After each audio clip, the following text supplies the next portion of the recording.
efficiently, effectively, but more so transparently, and that at all times there is value and absolute probity in the way the business of government is transacted. Today's meeting, I think, is procedural, I'm told, and so we're going to spend much of the time looking at how we move forward during this term of our office. I'd like at this time to offer apologies for the absence of Mrs. Juliet Holness and Mr. Philip Paulwell. I understand Member Pernell Charles Jr. will arrive a little later on in the session. So I think I should indicate that there were some hangover situations from the last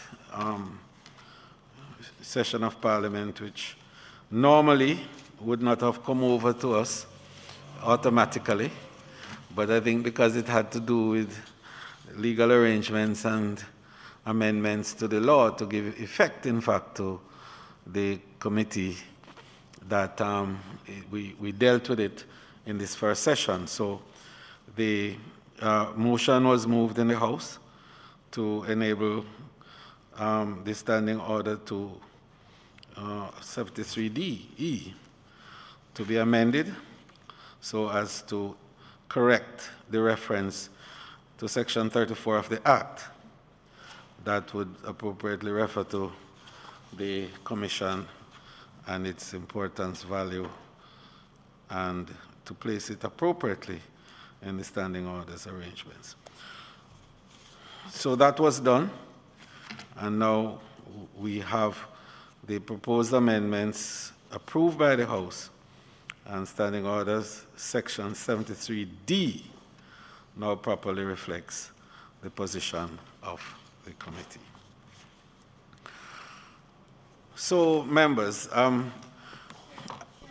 may I seek your leave to mention another issue? The Standing Order 68, which deals with sessional select committees, was amended in due course to include the Integrity Commission Oversight Committee. That standing order indicates that, subject to Standing Order 71, a sessional select committee shall consist of not less than 6 members, including chairman, none of whom shall be a minister or parliamentary secretary. And 71 indicates that the House Committee shall have the duty of considering and advising the Speaker on all matters connected with the comfort and convenience of members of the House, and from time to time reporting to the House its minutes of proceedings. And then 2 indicates that the minister in charge of arranging the business of the House shall be a member and the chairman of the House Committee, which provides the appropriate exception in respect of your chairmanship of the House Committee. But I believe the Integrity Commission Oversight Committee also needs to be accounted for in that exception. And I would ask that the appropriate recommendation be made to the, I believe it's the Rules Committee or the Regs Committee to have this matter addressed. I say that because on this particular subject, I believe, as on others too, the critical importance of ensuring that the rules that we set are honored in observance and not in breach. And the standing orders are regulations of the Constitution. And I know that over time, practices have evolved which make sense based on conventions in the Westminster system, but which are not reflected in the standing orders. And I think we have to hasten the pace to get there, to have them reflected. But more specifically, no is in respect of 71(2), to reflect not just the House Committee in respect of membership and chairmanship by the minister in charge of arranging the business of the House, but also in respect of the Integrity Commission Oversight Committee. What is the basis for saying that it was intended to be included in that exception? No, the decision, there was a cabinet decision that was taken which should have filtered down. It's not necessarily the intention, but this is how the committee has been structured. And I know that many other committees of the House also include ministers. When the standing orders, in its wisdom, I don't know if that wisdom is outlived, but I think there is a basis for it, and a proper basis remains for it. But because of the, not so much the hybrid nature, but the circumstances surrounding the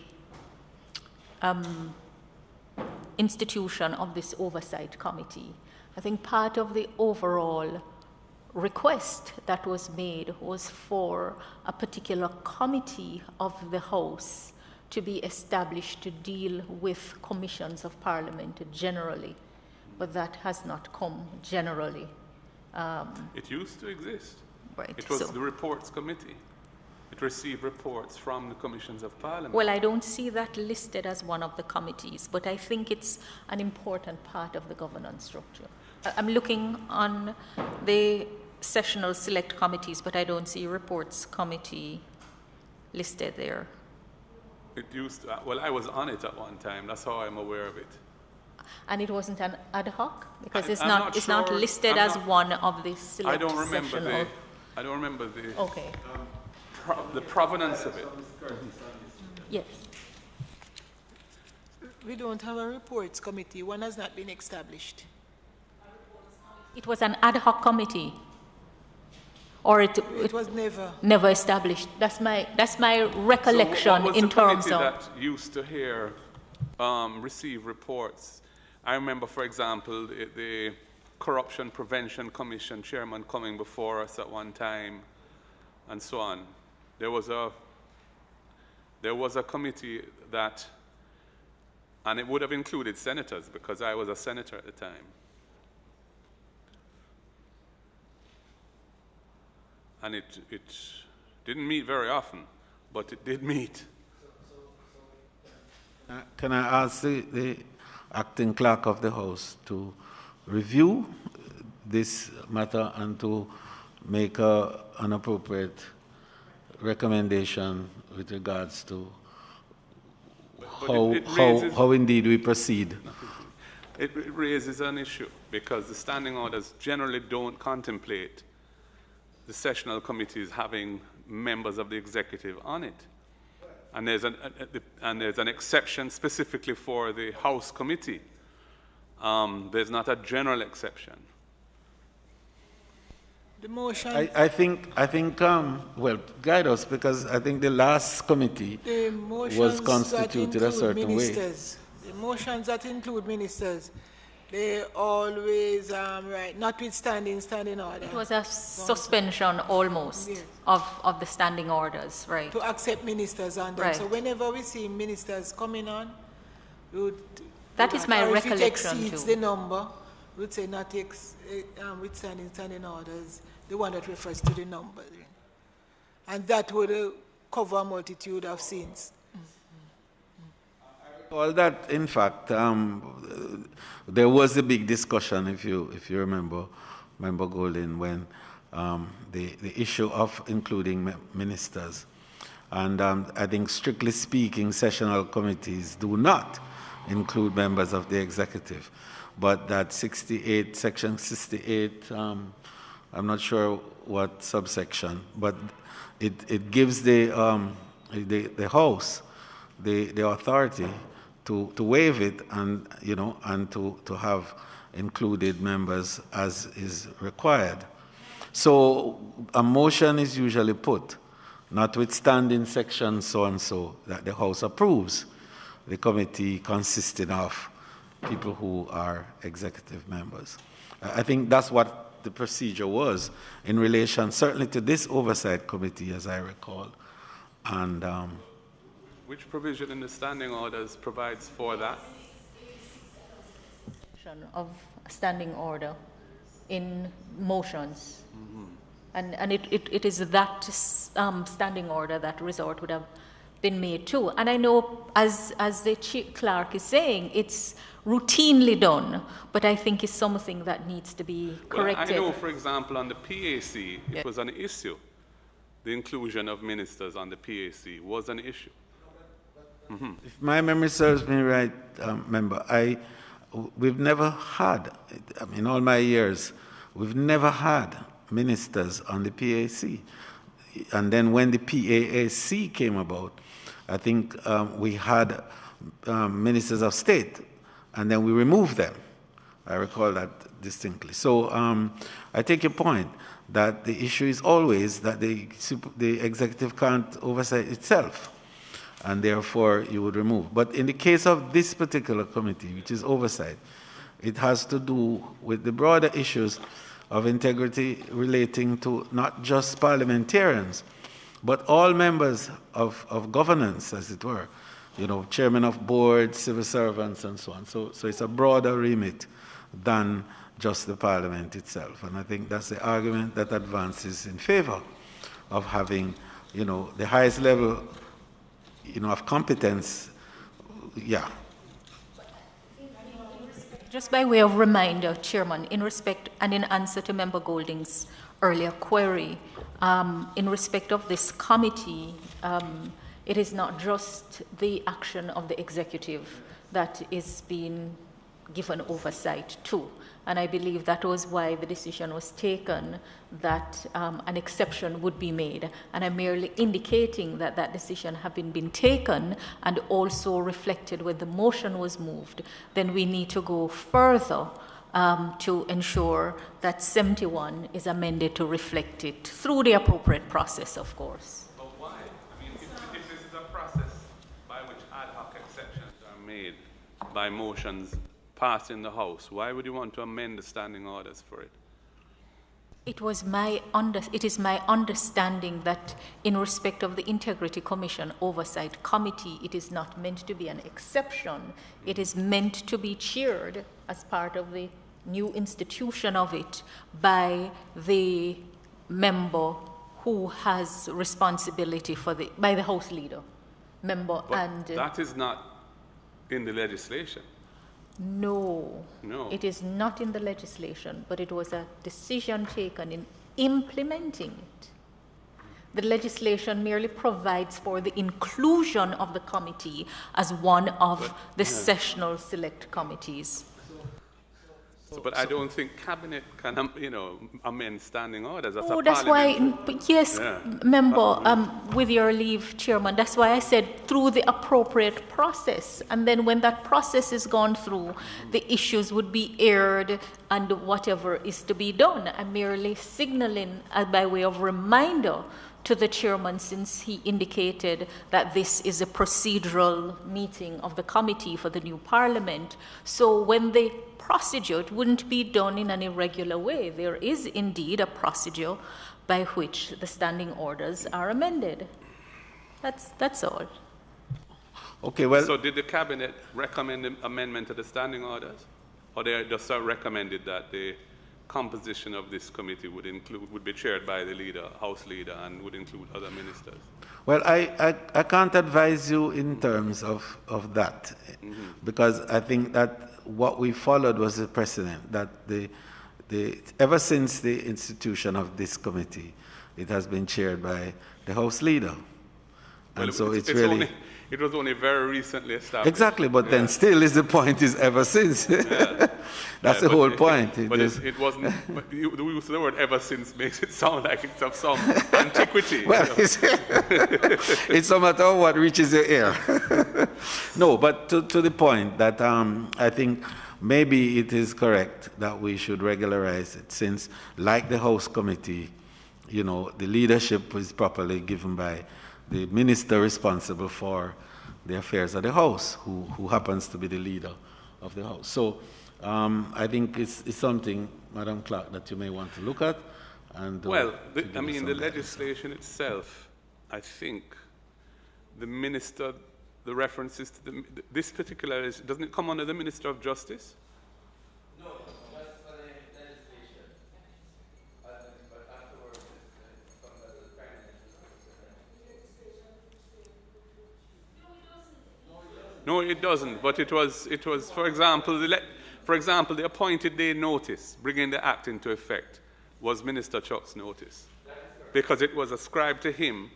The minister, it was under his portfolio. This legislation comes under his portfolio in the gazetted allocation of portfolio responsibilities. Yes, but bearing in mind that in Parliament, in terms of the way Parliament is structured. Sorry.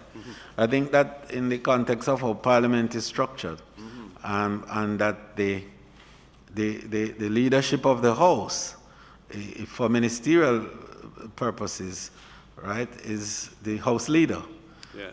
Right? And therefore, I think it is part of the argument which supports the two key committees, the House Committee and in this case now, the Integrity Oversight Committee, which really is a committee that receives all the reports of the commissions of Parliament, the six commissions. No. This is not a general committee. No, but it receives the annual report of all the commissions. There are only 6 commissions. No, it doesn't.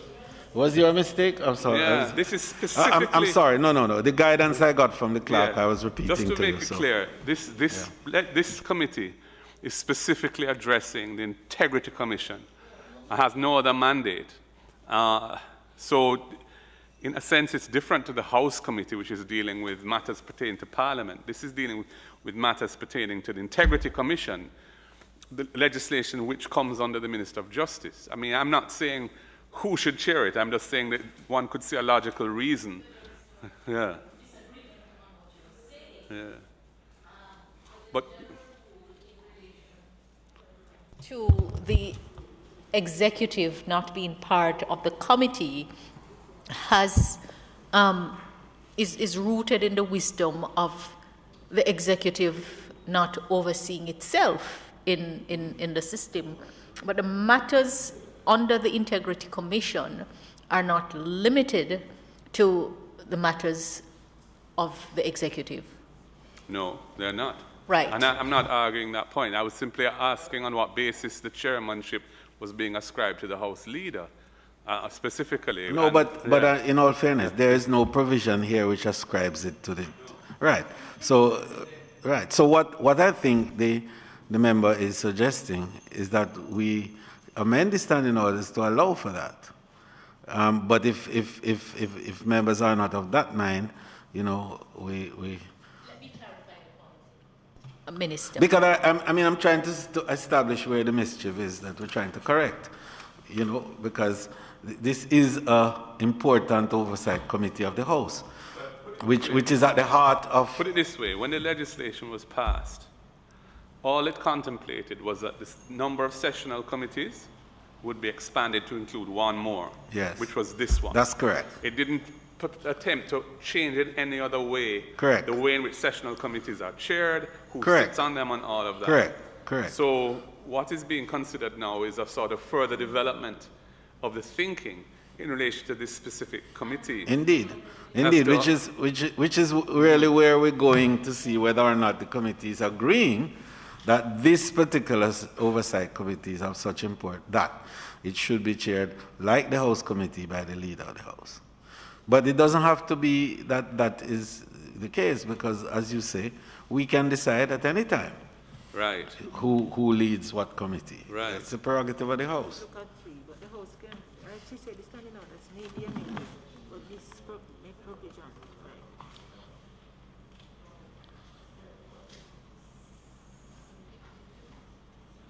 Right. Okay. So yeah. So you know, standing order 75-3 is giving us the broad remit of selecting a chairman. You know, the House can do that by itself, or the committee, when formed, can select. Yeah. So in this event, it is the House that decided on who the chairman was. Right. So that's the point. Chairman, Okay. there's a little inconsistency though. We have several commissions of Parliament. This one specifically says that it should be chaired by an oversight committee, this particular integrity commission. But the other commissions of Parliament, be it the public defender, the INDECOM, all of these are chaired by the Speaker of the House. So the issue arises. Wait. Sorry, Minister. When you say they're chaired by the Speaker of the House, what are you referring to? What is chaired by the Speaker of the House? No, put it differently.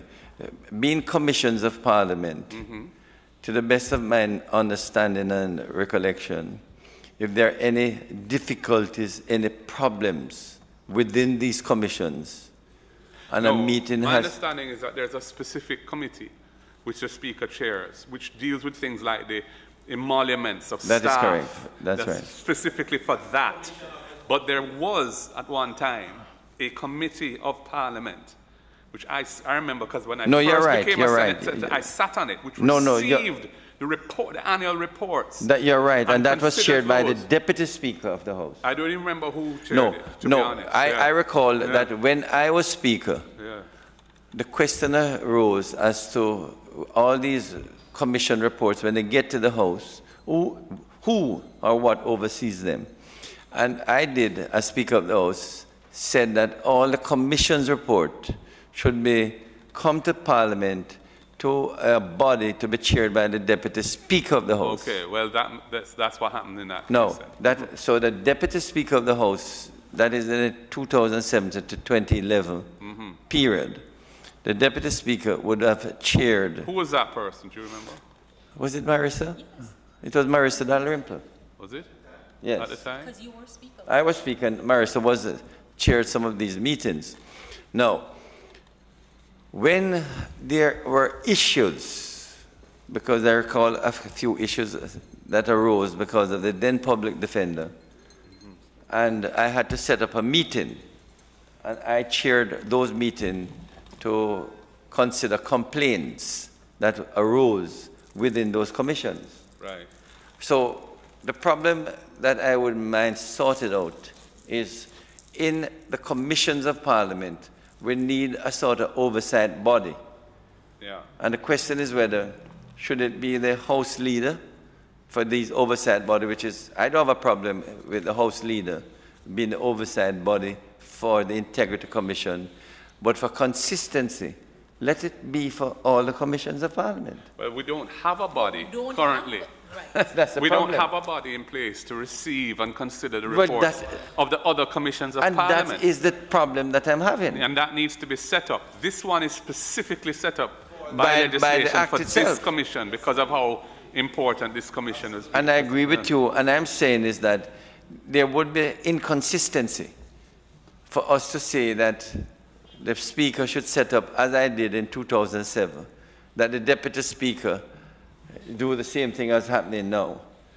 I would just say that all commissions of Parliament should send their reports and the House leader chair the committee, if that is a suggestion, or the Deputy Speaker chair all of them.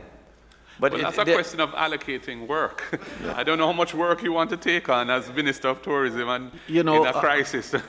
but this being a meeting of our committee, I think we've walked just a little outside of our remit, but we can make a recommendation to the Standing Orders Committee that the appropriate amendment be made. So perhaps, Ms. Curtis, you might want to take note of that, and not necessarily insert it in Commission's minutes, but you take note of the suggestion, and perhaps indicate to the chairman of the Standing Orders Committee that at their next meeting they might wish to consider. Where do we put the responsibility for reviewing reports of the commissions, other commissions all the of Parliament, commissions, and we keep creating new ones. Yes, because the fiscal commission bill which was originally called a fiscal council, but it's now, that is also a commission of parliament. So it's going to be one more, you know. There are lots of them now. One question though, sir. I know, I'm just looking at the extract from the minutes of the meeting establishing the composition of this committee, and it doesn't make any reference to who the chairman would be. Right. So what we're saying is that based on Section 75, 3 or 4, I think it was, where the House reserves the right to appoint the chair. That's what we invoke. But has the House done so? Because the minute doesn't reflect. Yes, it did. It did. That was done. Well, the minute, I'm just saying, in my file, there is a minute, there's an extract from the minutes. It makes no reference to who would chair it. You mean in terms of the item extract from the minutes? Yes. Yes, that's true. It didn't say so here, but the House did approve. Yes. So this is an error in the case of this particular extract, which needs to be corrected. Well. No, because the House did approve. Okay. You know. Yeah, well, if it's approved I recall by the that House, very well. I happen to have been the mover of the motion. Yes. Say to member from South St. Andrew, the position is that, remember, there were 2 committees to be set up. One, the Oversight Committee, which is this committee now meeting, and one was another committee to look at the Integrity Commission Act itself, which is open for review. So that committee, which I supposed to have been the one to chair it, or whether the whole issue was whether we should let this committee deal with that, or whether we should set up a separate committee to deal with the Integrity Commission Act itself. Right. So, you know, that is something, Chairman, yes. And that hasn't happened. To the point of Member Golding, I don't think we need to be proliferating committees for the sake of it. Where, especially that this committee has, at the moment, a remit for only one commission, and it deals with the Integrity Commission. Chair, to therefore embrace both. Just make a point, though. I suspect that the committee that the Act requires to be established to review itself after 3 years, if that's a period of time, is a joint committee of the Senate and the House, which this one is not. This is a House committee. So we may need to have a separate committee doing that review. Yeah.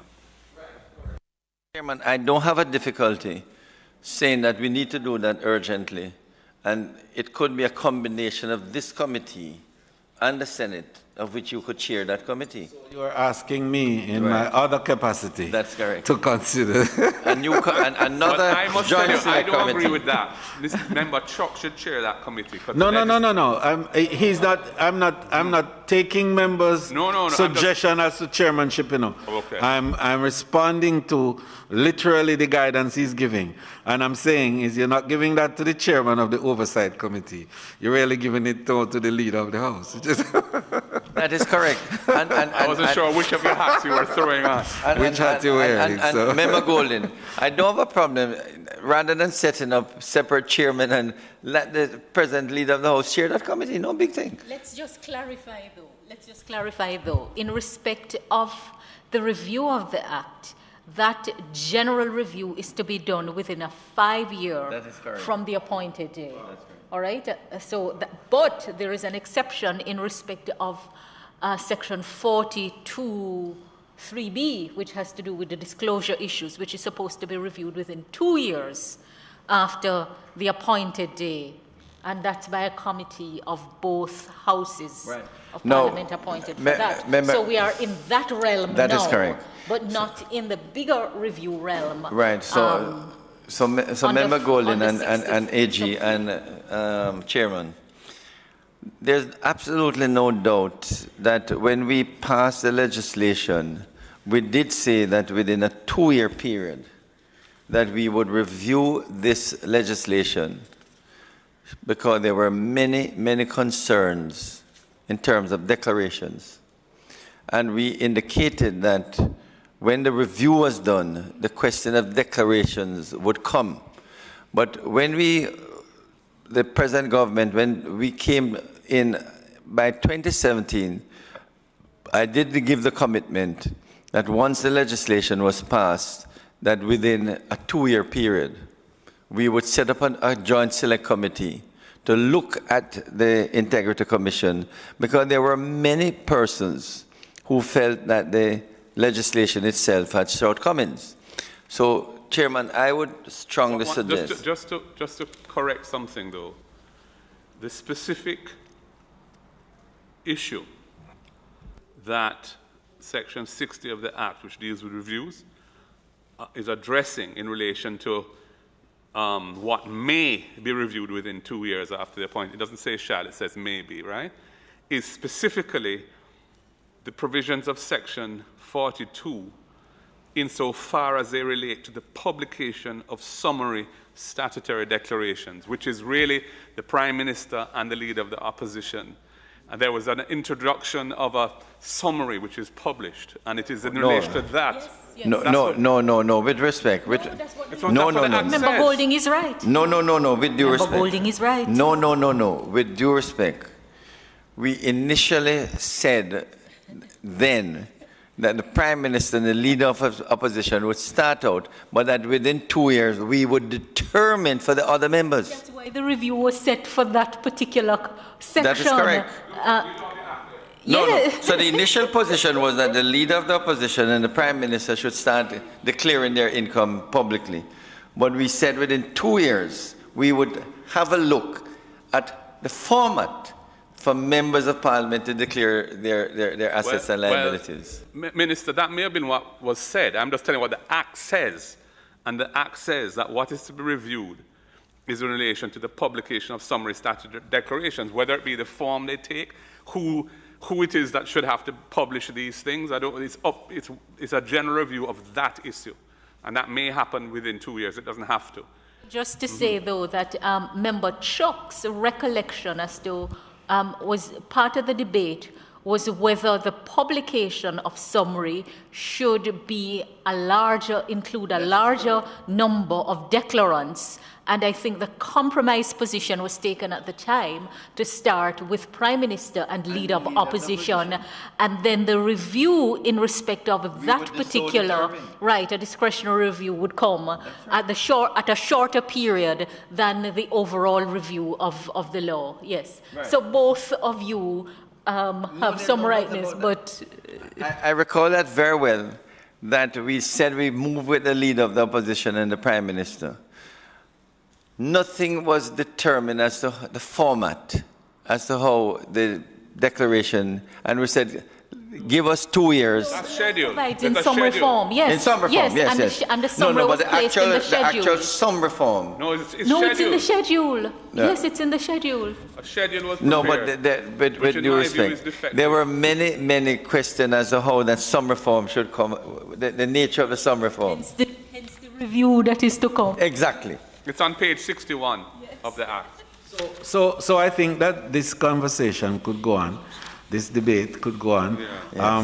Yes. We have to truncate, I think, because we need to look at the procedures that we want to follow in relation to this dispensation of the life of the committee. So I would respectfully ask that we review this at another time, and perhaps at another place too, because I think that there is need for that discussion, but that the committee for it might not be this one. So, members, you who have been here, fortunately, all three of you have had the benefit of serving on the previous committee, and your guidance is eagerly sought by me in terms of how do we proceed. So, Chair, where we were before the dissolution of Parliament in relation to this was we started off by looking at the annual reports of the Integrity Commission. And we had, I think, looked at 1 year, and we were in the process of looking at the next. I don't think we had completed that yet.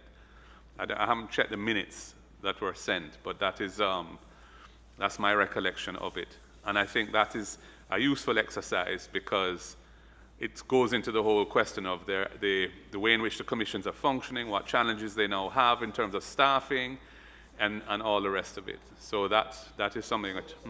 Guidance I seek is that the former committee, having started some work, would you want it to roll over for completion with this committee, or do we have to table the report all over again in the House and then have it referred to this committee? Because I think your guidance, Madam.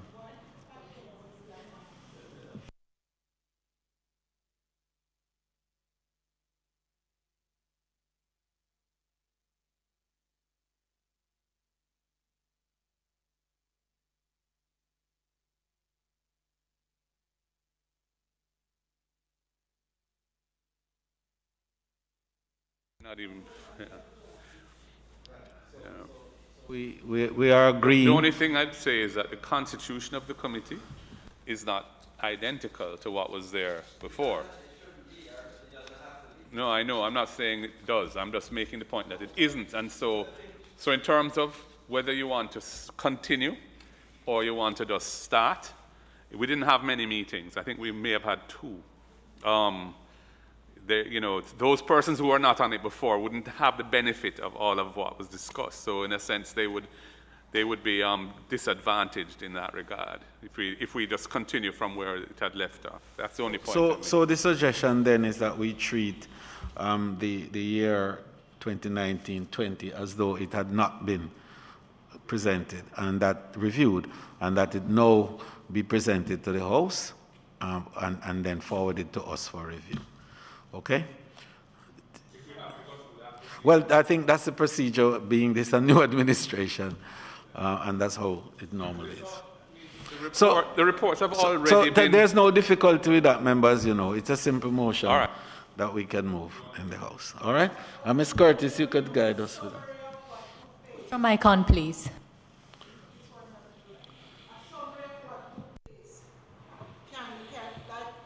The Senate for the Standing Orders Committee, and they just give us summary of the point at which they reach, and the committee be empowered to continue with the deliberation and to adopt what was done. Maybe we will have to bring a report, but a summary to say this was done, and then once the House agrees, that the committee be empowered to continue from that point and take into consideration what was done, can be done.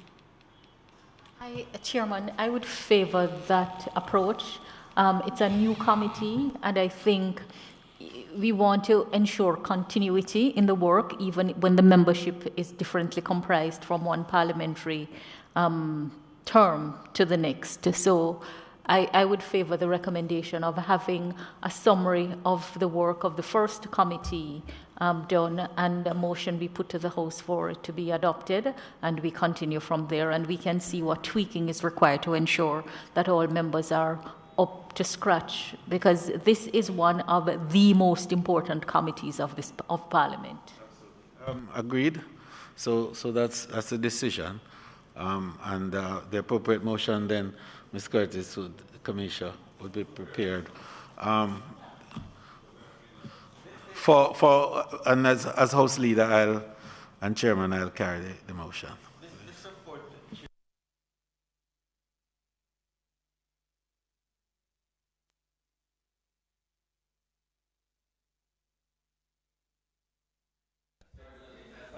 And just to make the point, just to make the point, Chairman, I think it's very important for us to understand that the role of the Oversight Committee is to look at the operations of the Integrity Commission and so on. The reports on investigations that they do is really for the House as a whole, not for us. Not for us. Yeah. And if the House wants to refer it to us, or to whatever the House wants to do with it, they can. But it's not come here, automatically. Point is taken. Because it concerns the entire House. Point is taken. Yeah.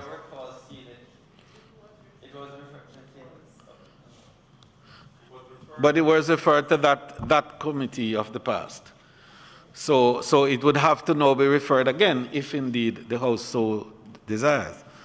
But I think that this particular one has gone, so far, it has gone through to DPP everywhere. Actually, already, Chairman, the terms do say that the Oversight Committee shall have the duty of reviewing the annual report and any other report of the Commission and submitting recommendations in relation thereto to both houses of Parliament. So it is part of the statutory duty of the Commission, of the committee. It does say so. No, I agree with you, because this report is really coming from the Commission. It's not the AG's report, which is a different thing. So your point is taken. The issue then is whether or not we would have this committee receive this report, which in fact was tabled and was dealt with by the last committee.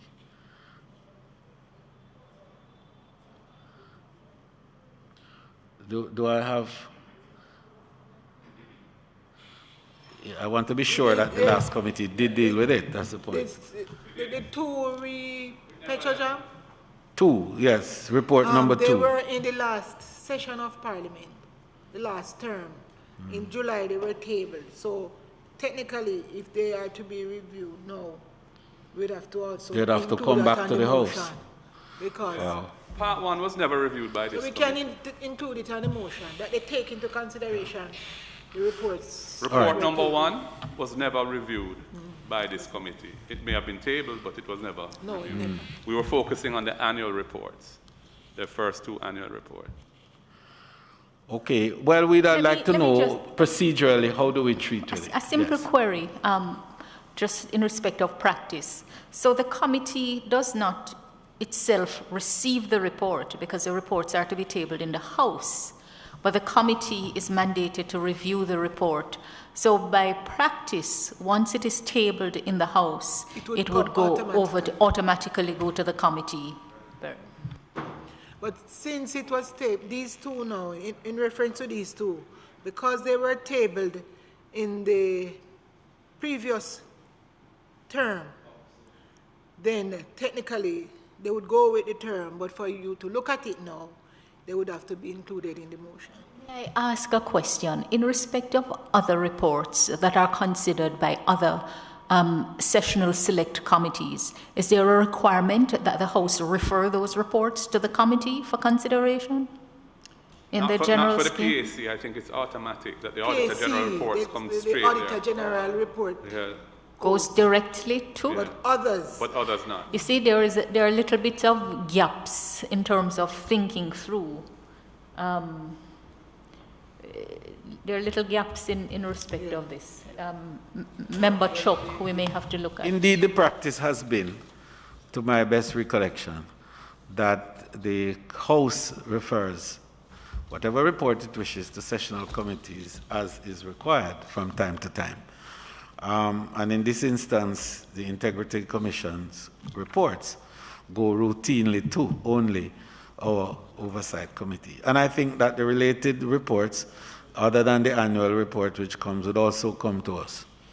The question is that we, having regard to the fact that the last 2 reports on Petrojam did not receive any attention from the past commission, we would ask that it be retabled and then referred back to us for review. Okay? All right. So how do we intend to move forward, team? We will have, monthly meetings as required, based on reports which comes in. How do you think we should proceed? My take initially is that we meet to complete the work before us, and then meet as often as required, based on other. But Thursday is not a good day for me. But Thursday is not a good day. I agree with you. This one pained me much to do, but this was the only meeting time we could have for the entire week. Yeah. Chairman. The House has become very active, I must tell you. Chairman, there's no doubt that there's a need for a regularity of meetings, and the reason for this, sure, we can deal with the reports that do come to us, But one of the major priority is for the Integrity Commission to give us a regular update on what it is doing. You will recall there's a particular section, 53 I think it is, where we have, in this act itself, we have said that the Integrity Commission, and if I might say so, quite rightly, should not indicate by press releases as to what they're actually investigating. And the reason for that is that these press releases oftentimes might indicate that someone has made a complaint and it is a part of a press release, and it turned out frequently that it has no real body. So the truth of the matter is that the idea of this Oversight Committee at least is to be able to get from the Commission itself that they're now conducting 10 investigations or 200 investigations, and that in this Parliament, without sending out press releases, 10 complaints have been made, and one has some substance which they're investigating, something like this. So to the extent that we have a regular set of meetings to allow the Commission or the Executive Director to bring the public at large up to date on what the Commission is doing, I think it's appropriate for us to maybe have at least monthly meetings.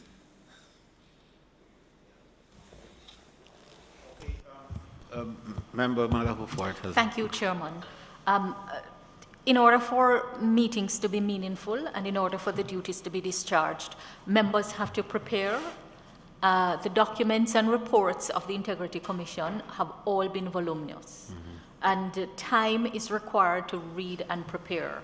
And I believe that to the extent that reports are tabled annually or as they arise, I believe that if we schedule the meetings too frequently, we may run the risk of not having enough time to properly prepare in respect of the issues. I do share the view of Member Chuck that because the Commission is still in its embryonic stage and because of the design of the law in respect of disclosure, balancing prejudice to interest, then the committee does have a role to play in respect of bringing the work to bear.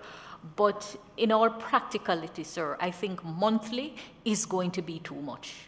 But certainly, where a report is tabled, we must convene to deal with it with enough time to read and properly digest. But I would not favor, speaking for myself, a monthly meeting just because it may just be too much unless there is an actual report to consider and think. No. I'm not necessarily saying that when reports are presented, then we have to find some time to deal with those reports. But I believe, AG, that we need to give the opportunity to the Integrity Commission to use this committee as its mouthpiece to indicate to the country at large of the work that it is doing. In other words, we have restricted in this bill itself the usual press releases as to what they're doing. And I think it's appropriate that they have a regular opportunity to say and bring the country up to date as to exactly what it is doing. What I mean is that it may well just be a short meeting, that we have had 20 complaints, of which we have found substance in 2 of them.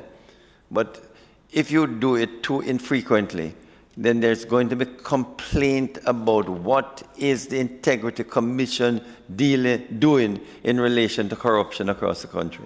So it is an opportunity for us to meet regularly so the Integrity Commission can report to the Parliament and consequentially to the country as to exactly what it is doing. So, Mr. Chairman, it doesn't have to be a long meeting, but at least it's an opportunity for the Integrity Commission, the Executive Director, to report to the Parliament and to the country. 2 points I would just make on that. First of all, there's a portfolio of investigations that it inherited from the Office of the Contractor General. And there is a need for them to come and tell us what is happening with that portfolio. Some of them are long out of date, and we need to know what's happening with them and why they haven't been brought here. Secondly, the very provision that Minister Chuck mentioned has been the subject of significant criticism in the public arena, especially in the media, but not just the media, or by the media, but it's not just limited to the media interests who are concerned about the inability of the Commission to keep the country abreast of what it is doing until the final report is actually sent to the Parliament. So I know that that is one of the provisions that the committee that within the 5 years would be set up to review the Act. That is one of the major provisions that they would have to be looking at. Because, as I say, there's a strong sense that that is too restrictive and there needs to be some tweaking of it. So, having gotten the feel of the meeting, my suggestion then is that we, to begin with, one, at the next meeting we invite the Commission just to be present, to familiarize ourselves with what they're doing and for them to indicate to us where they, what the issues are for the very next meeting. Could we have the and annual then, reports before us for that? Because that yes, indeed. Yeah. And we would have this. I would then move before that this report be referred to us, and we now have copies of it, so it would give us time to look at it in the interim. And then, secondly, for us to look at, as a matter of routine, a quarterly session where they always come to us. In the same way that in the PAAC, you require, I think, once a year for the Ministry of Finance to present issues on the budget before the PAAC.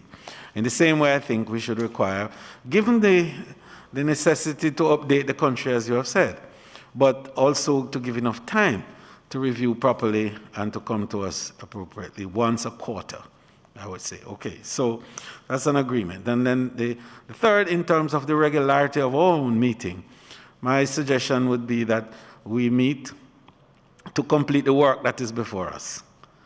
But routinely, we do on a quarterly basis in line with getting the report from the Integrity Commission. Does that find favor with the committee? It does with me. I mean, the only thing I would say, if it is felt that the investigatory reports that they do on matters of corruption, I don't know whether we can leave those to be addressed on a quarterly basis. You know, those may sometimes be burning matters of public interest. Indeed. So, you know, a specific meeting may need to be convened in to address interim that. meetings as required. As required. As required. Yeah. Very well. But for the ones that are just looking at the institution of the Integrity Commission, that would be, I agree, quarterly should be sufficient. Yes, absolutely. Very well. I support the proposal. Very well. Chairman. Thank you. Okay, so now the other matter I believe that we need to look at is in terms of the support that the Oversight Committee may need to effectively carry out its duty. I heard Member Malahou Fort made the appropriate suggestion that the voluminous nature of the reports from the Integrity Commission does require not just time to review, but I think sometimes some expert eyes to look and to be able to provide prompting notes for members so as to guide us even how to deal with these reports and to deal with it effectively. I recall when I was chair for another committee that was very useful. We actually had a consultant whose job was to go through all the business plans of all the MDAs and to provide prompting notes for us so that we could appropriately respond to the weaknesses that were before us from the various MDAs. So it's my view that perhaps we might want to look at some capacity building, arrangement for us as an oversight committee, and perhaps a consultant, perhaps someone whose job is going to be to go through these voluminous reports when they come and to guide us in terms of the way forward with it. Could we ask the clerk or the acting clerk of Parliament, do we still have this assistance from the UWI students? Yes, we do. We have interns, but you don't have to take a certain capacity to do this evaluation. We also have 2 research officers. I would have to do some groundwork and find out their capacity to do such a work. Because I think it's useful, as the chairman has said, that at least when we have these voluminous reports, that we get, some highlighting of these reports. Some people with certain expertise. Yes. I don't know if the Integrity Commission could itself have a parliamentary liaison officer that they have the expertise there. They have a staff of over 100 people, I believe. In the Integrity Commission itself, if they could not provide a parliamentary liaison person who would prepare the highlights. I had just said it. That's an excellent idea, I think, yes. So I think, Commissioner, we might want to make a note of that. And I think that's a very send them a note asking them to appoint a parliamentary liaison person. Who can highlight the issues that need to be brought to the chairman's attention. Correct. Chairman, a related issue, and since it's fortuitous that you are responsible for the affairs of the business of the government in the House, is to look generally at the resources that are available to the important select committees of the House. The work to be done by this committee in particular is so critical in the governance of the nation, so critical. But as you've rightly identified, the paucity of resources and the support that is given to enable the work to be discharged to the requisite level is just not there. So I'm saying to you, sir, given your very influential self, to add this to the list of things to be looked at. Indeed, without preempting myself in this matter, I want to just further indicate that this is indeed a big intention. It's part of the plan, and when the House Committee meets, and also when the Standing Orders Committee meets, we're going to be looking at this whole broader area of resourcing the House. It is impossible for us to be able to give the kind of quality reviews that are required, not only of the executive, but of the MDAs in general, without having the tools. And it has to be borne in mind that members of parliament are not necessarily professionals in many fields, nor perhaps academics in areas. So therefore, they need the support and the information and data and the quality guidance to enable the best quality reviews that can be given. So I am driven by that, and I just want you to know, in fact, just in advancing that, I'm having a meeting of all the chairmen of the sessional committees next Tuesday in order to look at all of these areas and to see how we could identify what capacity support is required to enable those committees to perform efficiently and at the highest level. So thanks for making the point, and I can assure you we'll be taking it on.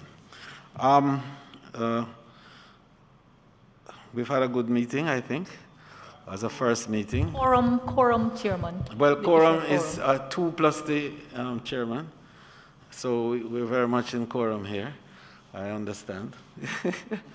So the meeting is well constituted. We have 9 members. But Right, I'm advised by the clerk that the quorum is 2 plus the chair. Thank you. So our next meeting would be to be advised.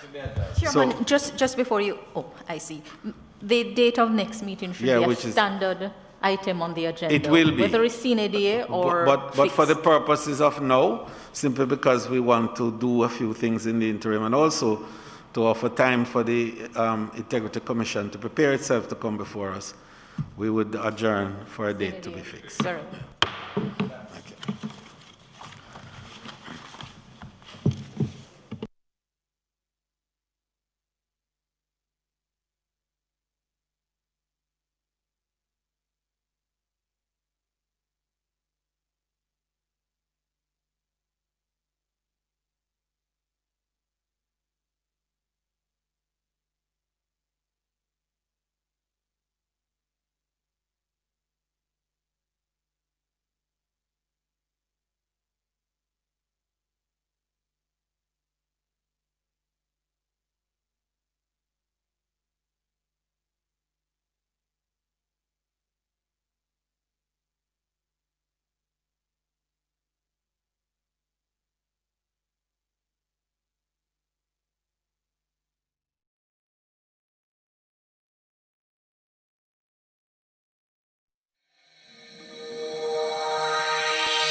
My job is to ensure that every man, woman, and child maintain good health at all times. Our primary function is to ensure that government services are delivered effectively